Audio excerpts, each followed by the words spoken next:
शहर ए बगदाद की एक तंग गली में एक पुरानी सी दुकान थी, जहां सदियों पुरानी लकड़ी के दरवाजे पर हमेशा एक अजीब सी सुकून भरी खामोशी रहती थी। और इसी दुकान में बैठता था उस्ताद करीम, एक ऐसा दर्जी जिसकी उंगलियों में जैसे कोई जादू था, लेकिन उसके दिल में उससे भी बड़ा अल्लाह पर तवक्कुल था। करीम के पास दुनिया की दौलत तो नहीं थी, मगर उसकी दुकान में जो भी आता वो उसकी मुस्कुराहट और मिठास भरी बातों का मुरीद हो जाता।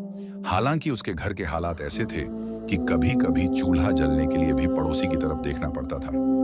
एक रोज की बात है, शाम का वक्त था और सूरज ढलने को था। करीम अपनी पुरानी सिलाई मशीन पर एक पुराना सा कपड़ा जोड़ने की कोशिश कर रहा था कि तभी दुकान के बाहर एक नया और चमचमाता हुआ घोड़ा रुका, जिस पर से एक निहायत ही मगरूर और अमीर शख्स उतरा, जिसके लिबास से ही अमीरी टपक रही थी। उसने दुकान के अंदर कदम रखा और बड़े ही हिकारत भरी नजरों से चारों तरफ देखा, जैसे उसे डर हो कि कहीं उसके कीमती कपड़े इस धूल भरी दुकान में गंदे ना हो जाएं। और फिर उसने करीम के सामने एक रेशम का थान फेंकते हुए कहा, सुना है तुम्हारे हाथों में सफाई है। मुझे 3 दिन के अंदर एक ऐसा लिबास तैयार चाहिए जो शहर के जश्न में सबसे अलग दिखे। और याद रखना, अगर काम पसंद आया तो इतनी अशर्फियां दूंगा कि तुम्हारी नस्लें बैठकर खाएंगी, लेकिन अगर जरा सी भी गलती हुई तो मेरी अदालत बहुत सख्त है। करीम ने बड़े सुकून से उस कीमती रेशम को छुआ। उसकी आंखों में खौफ की जगह एक अजीब सा नूर था। उसने सर झुकाकर बड़े अदब से जवाब दिया, सरकार, काम तो अल्लाह की रजा से ही मुकम्मल होता है। मैं तो सिर्फ एक जरिया हूं। कोशिश पूरी करूंगा कि आपको शिकायत का मौका ना मिले। करीम ने काम शुरू किया, लेकिन उस रात उसके घर में एक भी दाना नहीं था। उसकी बीवी जोहरा ने जब दबे पांव आकर बताया कि बच्चे भूखे सो गए हैं, तो करीम की आंखों में आंसू आ गए, मगर उसने आसमान की तरफ देखकर मुस्कुरा दिया और कहा, जोहरा, जिसने ये पेट दिया है वही रिज्क का इंतजाम भी करेगा। बस हिम्मत मत हारना, क्योंकि अल्लाह अपने बंदों को कभी तन्हा नहीं छोड़ता। अगले 2 दिन करीम ने दिन रात एक कर दिए। उसने उस रेशम पर ऐसी कारीगरी की जो शायद ही किसी ने पहले देखी हो। हर एक टांके के साथ वो या रज्जाक का विर्द करता जाता, लेकिन तीसरे दिन की सुबह जब वो कपड़ा पूरा होने वाला था, तभी एक ऐसी आफत आई जिसने करीम के होश उड़ा दिए। उसके छोटे बेटे ने अनजाने में दुकान में रखा हुआ तेल का दिया उस कीमती रेशम पर गिरा दिया, और देखते ही देखते उस महंगे कपड़े पर एक बड़ा सा गहरा धब्बा पड़ गया। करीम का दिल बैठ गया। उसे वो अमीर शख्स की धमकी याद आई और दुकान की चौखट पर बैठकर उसने अपना सर पकड़ लिया, क्योंकि अब ना तो कपड़ा बचाने का रास्ता था और ना ही दूसरा कपड़ा खरीदने के पैसे। मगर थोड़ी देर रोने के बाद उसने वुजू किया और नमाज के लिए मुसल्ला बिछा दिया और गिड़गिड़ा कर कहने लगा, मालिक, मैं हर चीज में तेरी मर्जी देखता हूँ। ये इम्तिहान भी तेरा है और हल भी तू ही निकालेगा। मुझे बस तेरे सहारे की जरूरत है। अभी वो दुआ मांग कर उठा ही था कि उसे एक ऐसी तरकीब सूझी जो किसी करिश्मे से कम नहीं थी। उसने उस धब्बे को छुपाने के लिए वहां पर बारीक रेशम के धागों से एक ऐसे फूल की कढ़ाई शुरू की जो असलियत में उस कपड़े का हिस्सा लगने लगा। और जैसे जैसे सुई चलती गई, वो धब्बा एक खूबसूरत गुलदस्ते में तब्दील होता गया। मगर अभी इम्तिहान खत्म नहीं हुआ था, क्योंकि वही मगरूर अमीर शख्स अपनी घोड़े की टाप सुनाता हुआ दुकान के बाहर आ रुका था, और उसका चेहरा गुस्से से लाल था, जैसे वो किसी बड़े हंगामे के इरादे से आया हो। उस्ताद करीम का दिल सीने में धड़क रहा था। जब उस मगरूर अमीर शख्स ने दुकान के अंदर कदम रखा, उसकी आहट किसी भारी कयामत से कम नहीं लग रही थी, और करीम ने बस अपने दिल में अल्लाह का नाम लेते हुए उस रेशमी लिबास को धीरे से उसके सामने फैला दिया। वो धब्बा जो तेल की वजह से लगा था, अब वो एक ऐसे नायाब और बारीक फूल की शक्ल इख्तियार कर चुका था जो पूरे लिबास की रौनक बढ़ा रहा था। लेकिन उस अमीर शख्स की नजरें बड़ी तेजी से हर एक टांके का जायजा ले रही थीं, और उसने कड़ी आवाज में पूछा कि ये फूल यहाँ कैसे आया, क्योंकि थान में तो ये नक्शा नहीं था। करीम की जुबान लड़खड़ाई नहीं, बल्कि उसने बड़े तवक्कुल के साथ कहा कि हुजूर, कभी कभी कारीगरी में वो रंग भी भर दिए जाते हैं जो पहले से तय नहीं होते, क्योंकि मालिक की मर्जी शामिल हो जाती है। वो शख्स थोड़ी देर खामोश रहा और फिर उसने एक जोरदार ठहाका लगाया और कहा कि उसने पूरे बगदाद में ऐसी नायाब चीज नहीं देखी, और खुश होकर उसने वादा की गई अशर्फियों से दुगना इनाम करीम की झोली में डाल दिया। करीम की आंखों में शुक्राना के आंसू थे, क्योंकि आज उसके बच्चों के लिए रिस्क का बड़ा इंतजाम हो गया था। मगर खुशी की ये लहर अभी थमी ही थी कि शहर में एक अजीब अफवाह फैल गई कि बादशाह ए वक्त की बेटी की शादी के लिए सबसे बेहतरीन दर्जी की तलाश है और जो नए लिबास में गलती करेगा उसे हमेशा के लिए कैद कर दिया जाएगा। करीम घर पहुंचा तो उसने देखा कि उसकी बीवी जोहरा बीमार पड़ी है और घर में दवा के लिए भी पैसे कम पड़ रहे हैं। हालांकि अभी इनाम मिला था, मगर वो इनाम पुराने कर्जों की भेंट चढ़ गया था। करीम ने रात भर मुसल्ले पर बैठकर दुआ की और सुबह होते ही उसे शाही दरबार से बुलावा आ गया, क्योंकि उस अमीर शख्स ने करीम की कारीगरी का चर्चा बादशाह तक पहुंचा दिया था। जब करीम शाही किले के बड़े दरवाजे पर पहुंचा तो वहां का दबदबा देखकर उसका जी घबराने लगा। सिपाहियों ने उसे एक ऐसे कमरे में बंद कर दिया जहां सिर्फ रेशम, सोना और जवाहरात भरे पड़े थे और उसे हुक्म दिया गया कि 7 दिनों में एक ऐसा जोड़ा तैयार करे जो जन्नत के लिबास जैसा लगे।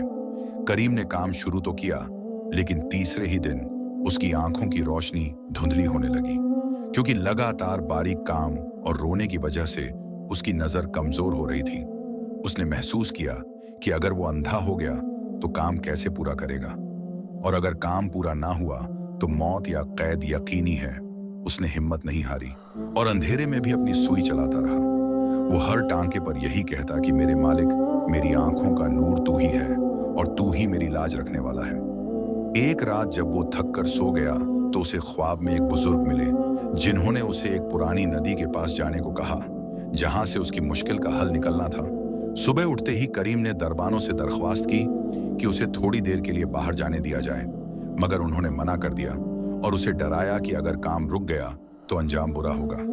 करीम ने वहीं बैठकर एक ऐसी फरियाद की कि अचानक किले की दीवार के पास से एक छोटा सा चश्मा फूट पड़ा, जिसका पानी इतना साफ था कि करीम ने जैसे ही उससे अपनी आंखें धोई, उसकी नजर पहले से ज्यादा तेज हो गई। अब उसने जो काम शुरू किया उसमें ऐसी चमक थी जो इंसानी हाथों की नहीं लग रही थी।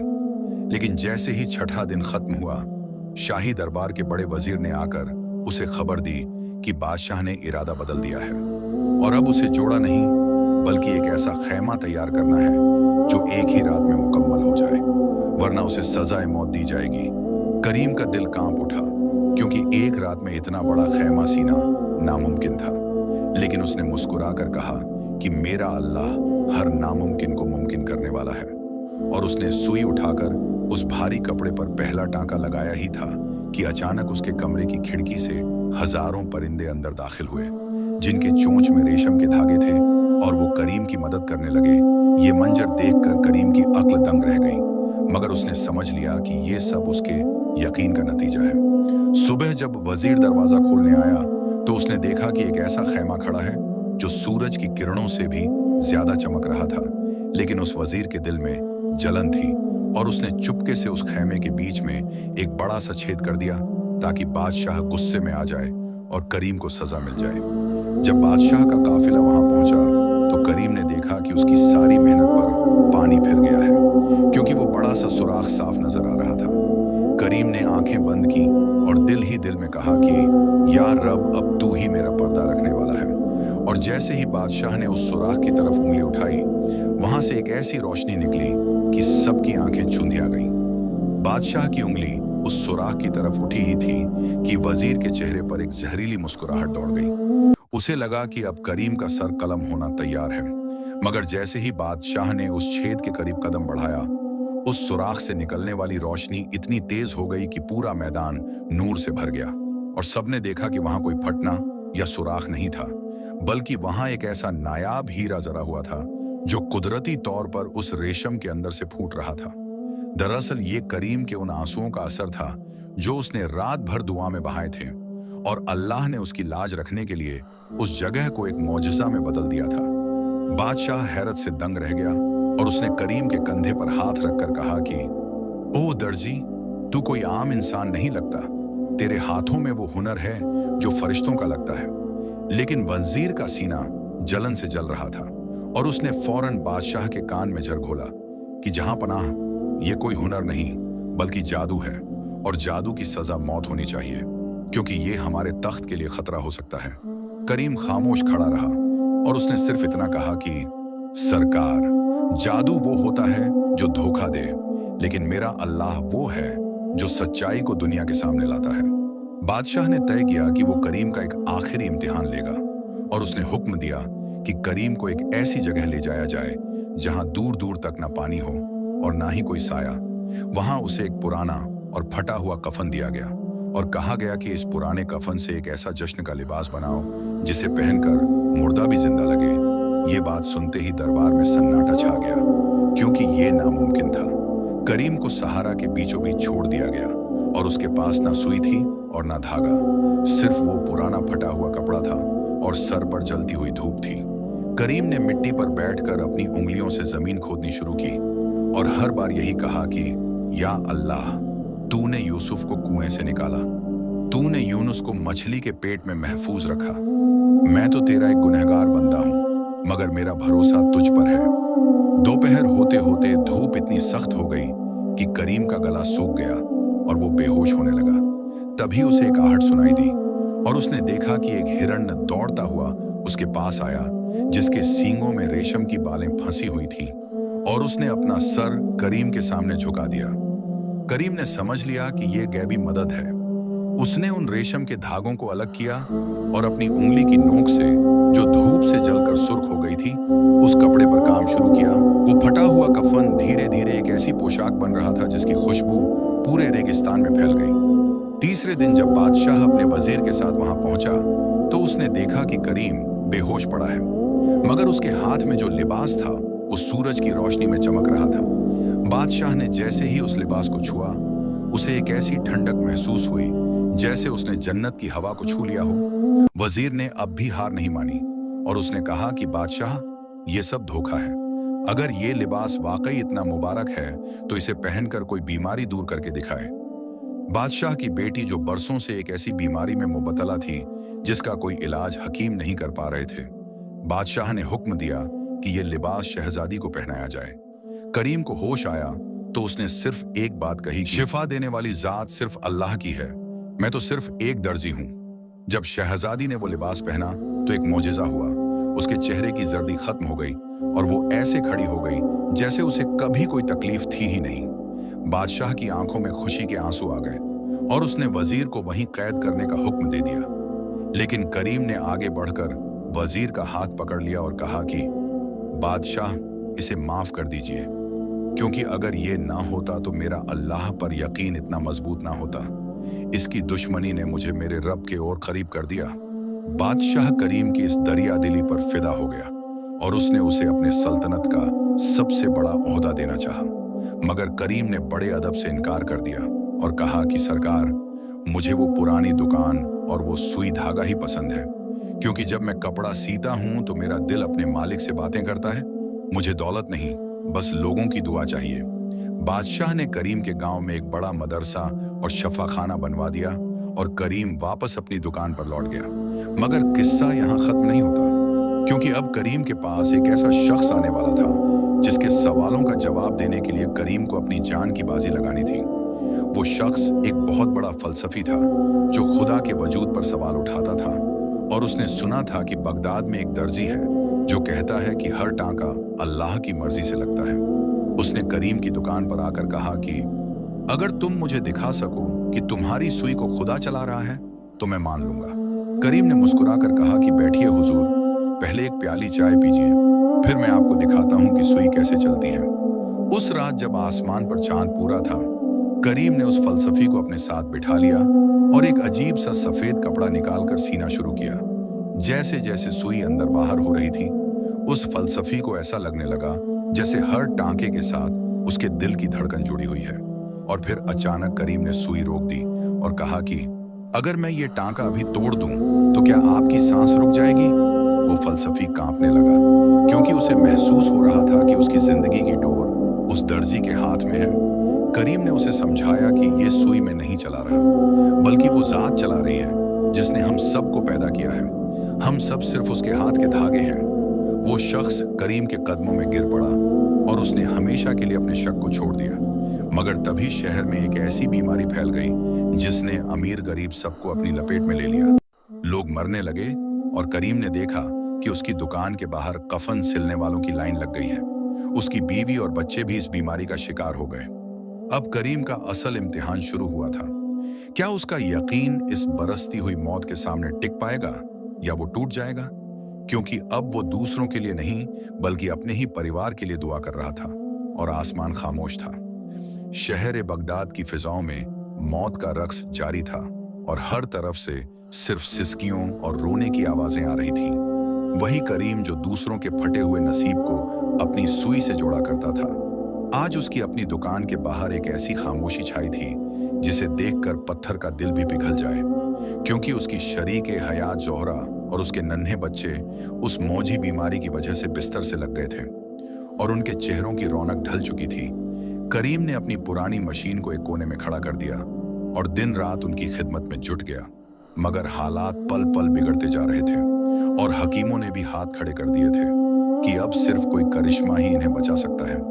एक रात जब बारिश बहुत जोरों से हो रही थी और बिजली की गरज से दुकान की पुरानी दीवारें कांप रही थीं, करीम ने देखा कि उसके बड़े बेटे की सांस उखड़ने लगी है।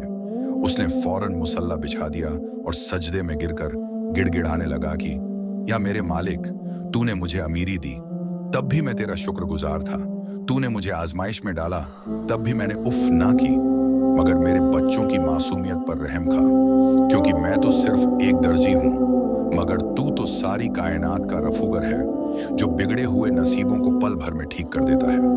तभी दुकान के दरवाजे पर एक जोरदार दस्तक हुई। इतनी रात गए और इस तूफान में कौन हो सकता था? करीम ने दरवाजा खोला तो देखा कि एक निहायत ही फटी हाली में एक बूढ़ा मुसाफिर खड़ा है जिसका जिस्म ठंड से थर थर कांप रहा था, और उसने एक फटे हुए पुराने कपड़े की तरफ इशारा किया जो उसके हाथ में था। उस मुसाफिर ने निहायत कमजोर आवाज में कहा कि बेटा, मेरा ये पुराना कुर्ता सिल दो, क्योंकि मुझे सुबह के सफर पर निकलना है और मेरे पास इसके सिवा कोई दूसरा लिबास नहीं है। करीम का दिल एक पल के लिए डूबा, क्योंकि अंदर उसके अपने बच्चे मौत से लड़ रहे थे और बाहर ये मुसाफिर एक पुराने कपड़े की फरमाइश कर रहा था। मगर उसने अपने गम को पी लिया और उस बुजुर्ग को अंदर बुलाया और चूल्हे के पास बिठा दिया ताकि उन्हें गर्माहट मिले। करीम ने अपनी थकी हुई आंखों और कांपते हुए हाथों से उस पुराने कपड़े को पकड़ा जो इतना ज्यादा फटा हुआ था कि उसे जोड़ना नामुमकिन लग रहा था। मगर उसने जैसे ही सुई उठाई, उसके दिल में एक अजीब सा सुकून उतरने लगा। उसने हर टांके के साथ उस बुजुर्ग के लिए और अपने परिवार के लिए दुआ मांगी। जैसे जैसे वो कुर्ता सिलता गया, दुकान के अंदर की फिजा बदलती गई। वो पुराना कपड़ा सिलते सिलते एक ऐसी नूरानी पोशाक में बदलने लगा जिसे देखकर करीम की अक्ल दंग रह गई। जब काम मुकम्मल हुआ तो उस मुसाफिर ने वो कुर्ता पहना और करीम के सर पर हाथ रखकर कहा कि करीम, तूने एक बेसहारा की लाज रखी है, अब मेरा रब तेरी लाज रखेगा। इतना कहकर वो बुजुर्ग तूफान में कहीं गायब हो गए और जैसे ही वो गए, करीम ने देखा कि उसके बेटे ने आंखें खोल दी हैं और उसके जिस्म का बुखार बिल्कुल उतर गया है। जोहरा भी होश में आ गई थी और ऐसा लग रहा था जैसे उस दुकान से सारी बीमारी और नहुसत पल भर में धो दी गई हो। करीम ने शुक्र का सजदा अदा किया, मगर अगले ही दिन शहर के काजी ने उसे तलब कर लिया। काजी ने इल्जाम लगाया कि करीम ने शाही खजाने से रेशम चुराया है, क्योंकि लोगों ने देखा था कि उसकी दुकान से रात को नूर निकल रहा था। करीम ने सच्चाई बयान की, मगर काजी ने एक न सुनी और उसे हुक्म दिया कि अगर वो बेगुनाह है तो उसे गर्म खौलते हुए तेल में अपना हाथ डालना होगा। अगर हाथ ना जला तो वो सच्चा है, वरना उसे जिंदा जला दिया जाएगा। पूरा बगदाद मैदान में जमा था और करीम के लिए लोग रो रहे थे, क्योंकि सब जानते थे कि वो एक नेक इंसान है। करीम ने मैदान के बीच खड़े होकर आसमान की तरफ देखा और कहा कि मेरा यकीन मेरे साथ है। उसने जैसे ही अपना हाथ उस खौलते हुए तेल में डाला, लोगों की चीखें निकल गईं, मगर अगले ही पल वहां सन्नाटा छा गया, क्योंकि तेल उसके हाथों के लिए ठंडा बर्फ बन गया था और वहां से गुलाब की खुशबू आने लगी। बादशाह जो ये सब देख रहा था, वो तख्त से उतरकर नीचे आया और करीम के हाथ चूम लिए। बादशाह ने कहा कि करीम, तेरी दर्जीगिरी तो सिर्फ एक बहाना है, असलियत में तू खुदा का वो बंदा है जिस पर कुदरत को नाज है। मगर करीम ने सिर्फ इतना कहा कि सरकार, ये सब उस यकीन का सफर है जो हर इंसान को तय करना चाहिए। जब हम खुद को मिटा देते हैं तभी वो नजर आता है। मगर अब किस्सा एक ऐसे मोड़ पर पहुंचने वाला था जहां करीम को एक ऐसी चीज सीनी थी जो इंसानी जिस्म के लिए नहीं बल्कि एक ऐसी रूह के लिए थी जो भटक रही थी। शहर के पुराने किले में एक अजीब सा साया देखा जाता था जो हर रात रोता था। बादशाह ने करीम से कहा कि क्या तुम इस रोने वाले साये की तकलीफ दूर कर सकते हो? करीम उस किले में तन्हा चला गया जहां पर पुराने जमाने के दरवाजे अपने आप खुल और बंद हो रहे थे। उसने देखा कि एक साया दीवार से सर टिकाकर रो रहा है और उसके कपड़े तार तार हैं। करीम ने अपनी सुई निकाली और उस हवा में टांके लगाना शुरू किए, जैसे वो किसी अदृश्य दुख को सिल रहा हो। हर टांके के साथ उस साये का रोना कम होता गया और अचानक वो साया एक खूबसूरत इंसानी शक्ल में बदल गया जिसके चेहरे पर इत्मीनान था। उसने बताया कि वो सदियों से इस दुख में कैद था कि उसने किसी का दिल तोड़ा था और आज करीम की सुई ने उस पुराने जख्म को भर दिया है। करीम जब किले से बाहर आया तो उसका चेहरा सूरज की तरह चमक रहा था, मगर अब उसकी उम्र ढल चुकी थी और उसकी सुई चलाने की ताकत खत्म हो रही थी।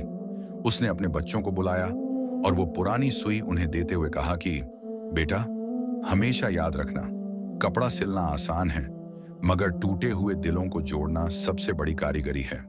तभी एक गैबी आवाज आई कि करीम, तेरा वक्त रुखसत करीब है, क्या तेरी कोई आखिरी ख्वाहिश है? करीम ने कहा कि मालिक, मेरी बस इतनी आरजू है कि जब मैं तेरे पास आऊं तो मेरा हर टांका गवाह बने कि मैंने किसी का दिल नहीं दुखाया। और इसी के साथ करीम ने अपनी आंखें मूंद लीं, मगर उसकी दुकान से आज भी वो पुरानी मशीन चलने की आवाज आती है जो लोगों को बताती है कि अल्लाह पर यकीन रखने वालों का किस्सा कभी खत्म नहीं होता। उस्ताद करीम ने अपनी आंखें मूंद ली थीं और पूरे बगदाद में जैसे मातम का शोर बरपा हो गया था। हर गली और हर कूचा इस गम में डूबा था कि आज वो शख्स चला गया जो सिर्फ कपड़े नहीं बल्कि टूटे हुए दिलों को अपने सब्र से रफू करता था। मगर असली किस्सा तो अब शुरू होने वाला था, क्योंकि जैसे ही करीम की रूह ने उसके जिस्म का पिंजरा छोड़ा, उसे अपने सामने एक ऐसी नूरानी राह दिखाई दी जो सितारों से भी ज्यादा चमक रही थी। वो हैरान था कि एक अदना सा दर्जी और इतनी इज्जत, मगर तभी पीछे से एक भारी और खौफनाक आवाज आई जो वजीर की रूह की थी, जिसे उसकी बदअमलियों की वजह से अंधेरों ने घेरा हुआ था। वजीर की रूह चीख रही थी कि करीम, तुमने मुझे दुनिया में तो माफ कर दिया, मगर यहाँ मेरे गुनाहों का बोझ मुझे दबा रहा है। मुझे अपनी सुई का एक टांका दे दो ताकि मैं अपनी शर्मगाह छुपा सकूं। करीम ने मुड़कर देखा तो उसकी आंखों में अब भी वही पुरानी नरमी थी। उसने कहा कि भाई, यहाँ सुई और धागा नहीं बल्कि सिर्फ अमल काम आते हैं। मैंने जिंदगी भर जो टांके लगाए वो सिर्फ अल्लाह की रजा के लिए थे। अभी ये बात हो ही रही थी कि फरिश्तों का एक लश्कर उतरा और उन्होंने करीम को एक ऐसी अदालत में पेश किया जहां इंसान के हर पल का हिसाब हो रहा था। वहां बड़े बड़े बादशाह और अमीर व कबीर लोग कांप रहे थे, क्योंकि उनके पास दिखाने को सिर्फ दौलत थी। मगर जब करीम की बारी आई तो उसके पुराने और घिसे हुए हाथों को देखा गया जो सुई चला चला कर निशानों से भर चुके थे। एक फरिश्ते ने पूछा कि करीम, तू अपने साथ क्या लाया है? करीम ने सर झुकाकर कहा कि मालिक, मैं तो खाली हाथ आया हूँ। मेरे पास ना कोई बड़ी इबादत है ना कोई बड़ा सदका। बस जब भी किसी का कपड़ा सीता था तो यह दुआ करता था कि या अल्लाह, इस पहनने वाले का पर्दा रखना और उसके दुख को अपनी रहमत से सिल देना। तभी अचानक वहां वो हजारों लोग हाजिर हो गए जिनके कपड़े करीम ने कभी मुफ्त में सिए थे। वो गरीब बच्चे जिन्हें उसने ठंड में बचाने के लिए अपनी चादर काटकर कुर्ता बना दिया था, वो सब गवाही देने लगे कि या रब, इसने हमारा पर्दा रखा, आज तू इसका पर्दा रख ले। उस वक्त आसमान से एक ऐसी निदा आवाज आई जिसने सबको खामोश कर दिया। मेरे बंदे करीम ने मेरी मखलूक की खिदमत की है। इसके हाथों की हर चुभन जो सुई से हुई थी वो आज इसके गुनाहों का कफ्फारा बन गई है। और उसी पल करीम के उन पुराने हाथों से ऐसी रोशनी निकलने लगी कि पूरा मैदान हश्र रोशन हो गया। मगर दुनिया में एक नया हंगामा शुरू हो गया था, क्योंकि करीम का बेटा जो अब जवान हो चुका था, उसने अपने बाप की दुकान खोली तो उसे वहां एक ऐसा संदूक बॉक्स मिला जिसे करीम ने कभी नहीं खोला था। उसमें एक पुराना और आधा सिला हुआ लिबास था जिसे देखकर लगता था कि वो किसी बहुत बड़े मकसद के लिए रखा गया था। पूरे बगदाद में ये अफवाह फैल गई कि करीम ने अपने पीछे कोई खजाना छोड़ा है और बादशाह के नए दुश्मनों ने उस दुकान पर हमला कर दिया। करीम का बेटा डर गया, मगर उसे अपने बाप की वो बात याद आई कि यकीन की सुई कभी नहीं टूटती। उसने वो आधा सिला हुआ कपड़ा उठाया और जैसे ही उस पर पहला टांका लगाया, दुकान की दीवारों से ऐसी ढाल शील्ड निकलने लगी कि दुश्मनों की तलवारें मिट्टी बनकर झड़ गईं। ये कोई जादू नहीं था, बल्कि उस दर्जी की बरसों की हलाल कमाई और सच्ची नीयत का असर था, जो अब उसकी नस्लों की हिफाजत कर रहा था। लोग हैरत से देख रहे थे कि कैसे एक गरीब दर्जी का बेटा बिना किसी हथियार के सिर्फ एक सुई और धागे से शैतानी ताकतों को हरा रहा था। बादशाह ने जब ये सुना तो वो दौड़ता हुआ आया और उसने करीम के बेटे से पूछा कि तुम्हारे बाप ने तुम्हें क्या सिखाया? बेटे ने जवाब दिया कि बाप ने सिखाया कि दुनिया को जीतने के लिए तलवार नहीं, बल्कि वो सुई चाहिए जो लोगों के दिलों को आपस में जोड़ सके। ये सुनकर बादशाह की आंखें खुल गईं और उसने अपनी तलवार फेंक दी और वादा किया कि अब वो खून नहीं बहाएगा, बल्कि करीम के नक्शे कदम पर चलकर अपनी रियाया का पर्दा रखेगा। मगर किस्सा अब भी बाकी था, क्योंकि उस पुराने संदूक के नीचे एक खत मिला जिसमें करीम ने लिखा था कि जो कोई भी इस सुई को उठाएगा उसे याद रखना होगा कि हर टांका एक जिम्मेदारी है। अगर नियत में खोट हुई तो ये सुई हाथ में झर बन जाएगी। करीम के बेटे ने उस दिन से हर गरीब का कपड़ा मुफ्त सीना शुरू किया और बगदाद की गलियों में फिर से वही सुकून लौट आया। लेकिन एक रात जब वो बेटा दुकान में काम कर रहा था, उसने देखा कि एक साया दुकान के कोने में बैठा है। ये वही मगरूर अमीर शख्स था जो अब भिखारी बन चुका था और उसके कपड़े चिथड़े हो चुके थे। उसने रोते हुए कहा कि मैंने तुम्हारे बाप को धमकाया था, मुझे माफ कर दो और मेरा ये पर्दा सिल दो। करीम के बेटे ने वही पुराना रेशम निकाला और उस अमीर शख्स का कुर्ता ऐसे सिया कि उसकी पुरानी इज्जत वापस लौट आई। ये देखकर बगदाद के लोग समझ गए कि नेकी कभी जाया नहीं जाती और जो दूसरों का पर्दा रखता है, अल्लाह उसका पर्दा दोनों जहां में रखता है। आज भी बगदाद के बुजुर्ग कहते हैं कि अगर तुम्हारा दिल टूट जाए तो उस्ताद करीम की दुकान की तरफ रुख करना। भले ही वो दर्जी अब वहां नहीं, मगर उसके यकीन की खुशबू आज भी वहां हर उस शख्स को मिलती है जो अल्लाह पर पूरा भरोसा रखता है। और ये किस्सा हमें सिखाता है कि इंसान का हुनर नहीं, बल्कि उसकी नीयत उसे बुलंदी पर ले जाती है, क्योंकि दुनिया के बड़े से बड़े जख्म को सिर्फ सब्र और यकीन की सुई से ही सिला जा सकता है।